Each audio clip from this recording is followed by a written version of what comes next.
For our moon, we're going to apply a coat, a nice generous coat. Don't be too chintzy with your paint. Of the sun gold. I'm going to have to put a bit more out. So we get that sun gold, nice and sloppy paint all over the top and bottom of our moon, all the way. And then I'm going to pick up my Georgia clay, and I'm going to slip slap. And we're not looking to care if it's perfectly smooth. We want to have kind of eerie cast streaks in there, and that happens with our brush stroke marks if we just keep it loose and don't tend to overwork it. So I work my way up. I'll still pick up more of my sun gold, work my way up with this Georgia clay. I might make it even a stronger with Georgia clay. So let's come back here. Just a little heavier at the bottom. Yeah, that looks a little better. So I worked my way up into the sun gold. Still looking to see those streaks.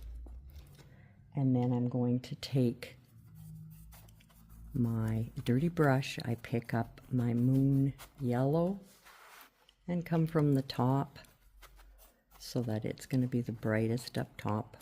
Work my way down into, slide that a bit, work my way down into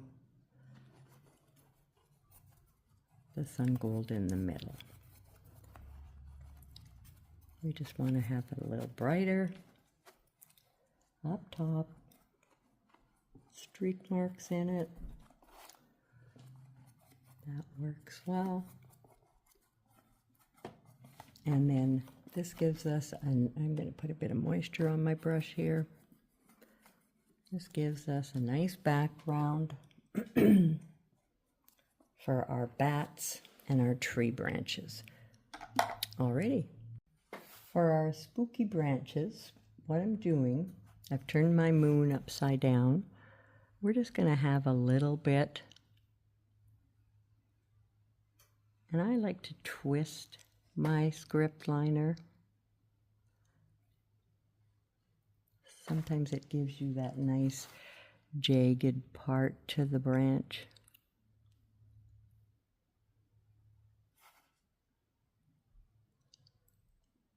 And I'll pull them towards me. Have a few more coming off the edge.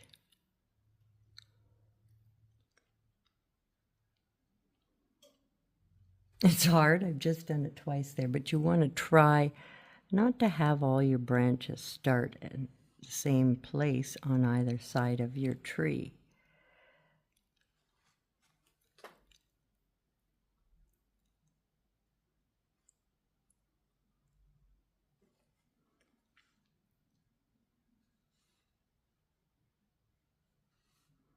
And we like to have them a little bit curvy. Make sure you've got moisture in your brush so that you can, and this is going to be tucked in behind our house. So remember that some of this is not even going to show. More moisture, I can see I'm running out. Come back here and get it fatter. You always want your branches fatter where they come from, not where they're going to.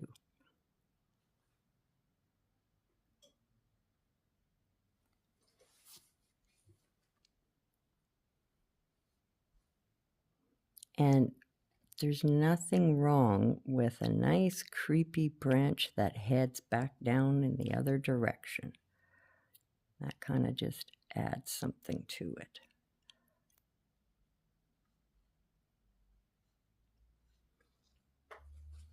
So when I turn that back around, this is what's coming off the side of my, let's have a few more fat at the bottom there.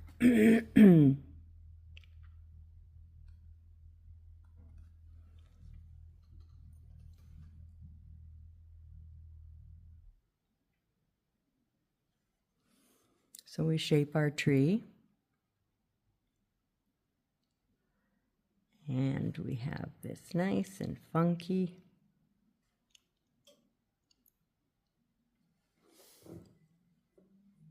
spooky tree. All right, we're going to put some bats on next. I'm going to cut my clay open along the line that they have there and pull it back. Now when I open this, used to be able to unravel this just by pulling back like that, and now it works. So I'm going to pull it back a bit and start to pull out my clay that I'm going to need. Now, it's very easy for this to dry up, even if you think you're pinching it shut.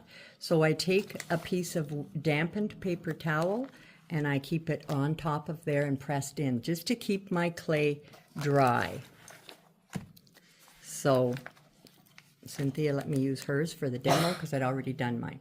So I'm going to pull out a piece of clay, and you want to work it in your hands till it gets nice and warm, so it's easier to manipulate. If it's warmer, you won't end up with as many cracks in it afterwards. But this piece, little cracks are perfect because they're going to look like wrinkles, right? So I'm kind of taking it in my hand. Okay, I'm going to pull this over a bit here so we can see. There we go. And so I'm making it to kind of like the shape of my forehead. Now, in the pictures that we have, or my original one, I had the forehead a bit wider and I kind of fixed it a bit. So you can take, depends how much clay I've taken, I can shape my eyebrows. If I haven't pulled enough clay out, then I would add the eyebrows. Okay, so if I didn't have enough clay.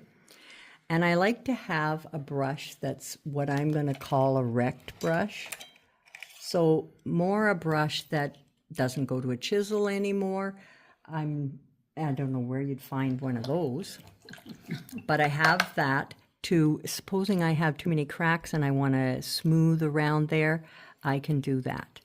So I will shape it according to what I've got there. Now, again, in my photos that I have, that you're going to have to look at, doesn't have the rest of this on because I made it as I went, and then I thought it would be best to have those parts there for you.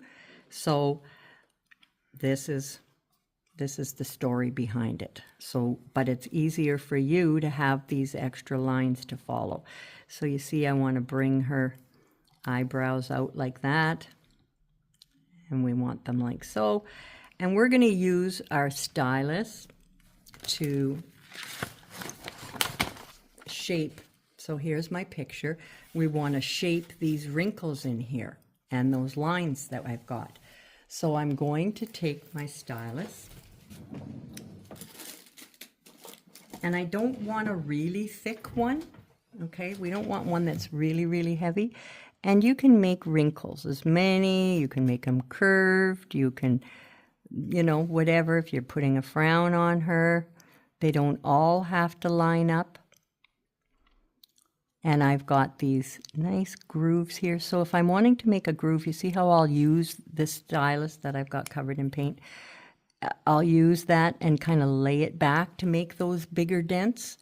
So you can have your wrinkles come right around her head or be just on the top. And I've got some deep creases behind the eyebrows, and I'm going to bring that down a little bit. I've got them too pointy. And that's where I'll take my paintbrush and some water, and I just want to get that rough edge off of the grooves that I've put on there. So if I've dug up some of the plaster, the clay, I want to just kind of smooth down those little lines. I'm not trying to get rid of my wrinkles. I want them to be prominent.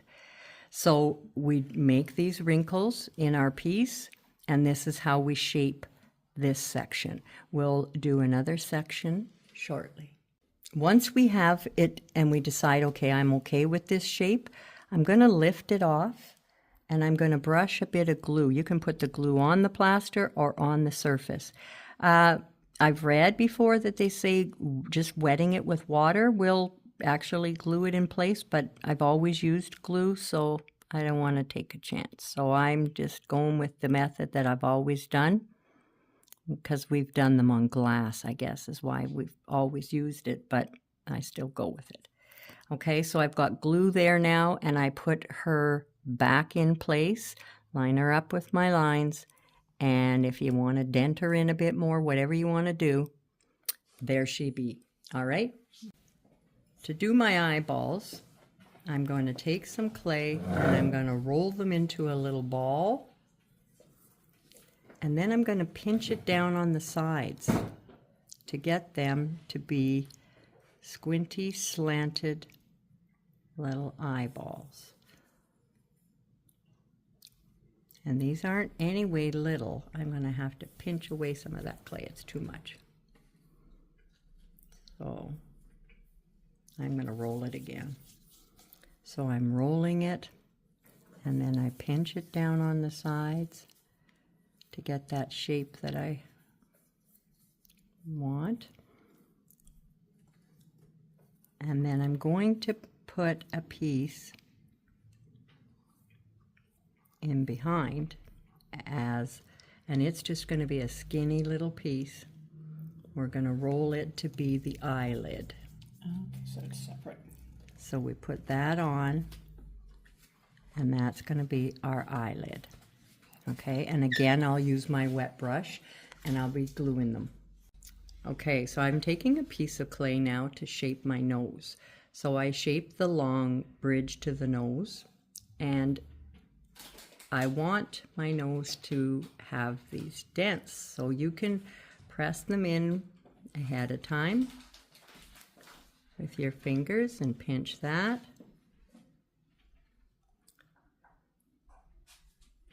Or you can do it right on the board. Now, I really want the nose to have a cool look to it. And I think some people are going to make a long, pointy nose and all kinds of funky things. So it's going to be good to see. So now I will take the back of my nose, put my glue on it, lay it in place here.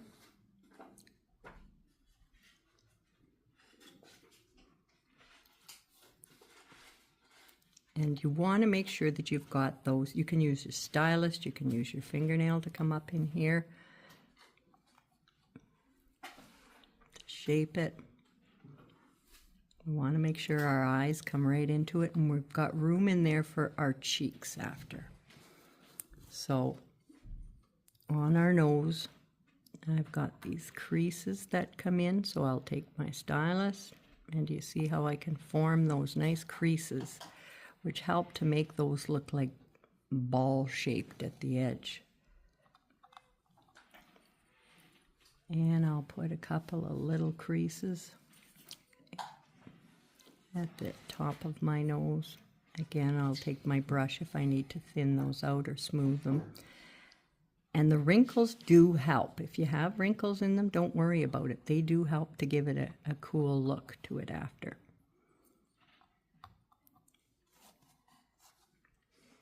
And I rolled a little ball and put a little wart on there as well. Now for the cheeks, I'll just go ahead and I'll take another pinch of clay. And I'm going to work that clay. Remember, you want to work it. So I'm going to bring, and I put my cheek, I'm going to make it into like a teardrop pointy shape. Fatten that in a bit. I've got it way too big, too much clay out here. And there, that's better in size. And this pointy part is going to tuck right in here. And your cheeks are off to the edge. So if that's good, I'll put glue on the back and put it in place. And you see how we've got it tucked right up under the eye and into the, you want it to touch the bridge of your nose. And I'm going to put some wrinkles on her cheek as well. I think I'll go with the smaller size.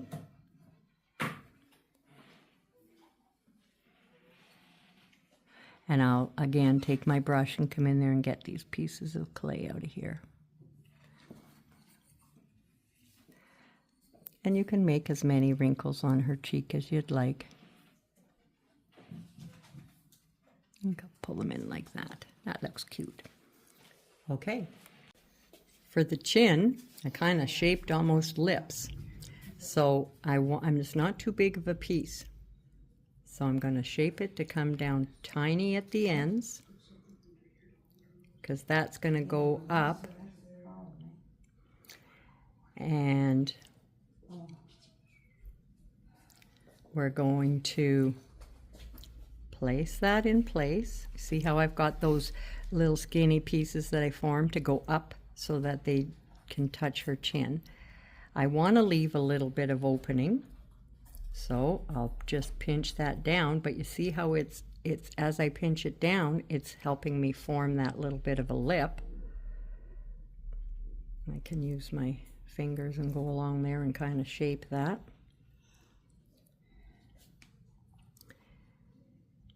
And I'm going to put the glue behind it because I'm happy with that, but I want to pinch up from the bottom to create that sort of dent or dimple in her chin. So I'll use my finger to shape that. And then I'm going to enhance that lip. So the lip I don't feel is sticking out enough.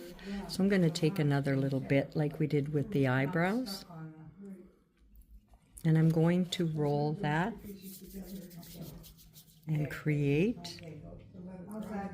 I'm going to create the tiny little lip. And there, yeah, now my lip sticks out more. Do you see? Alrighty,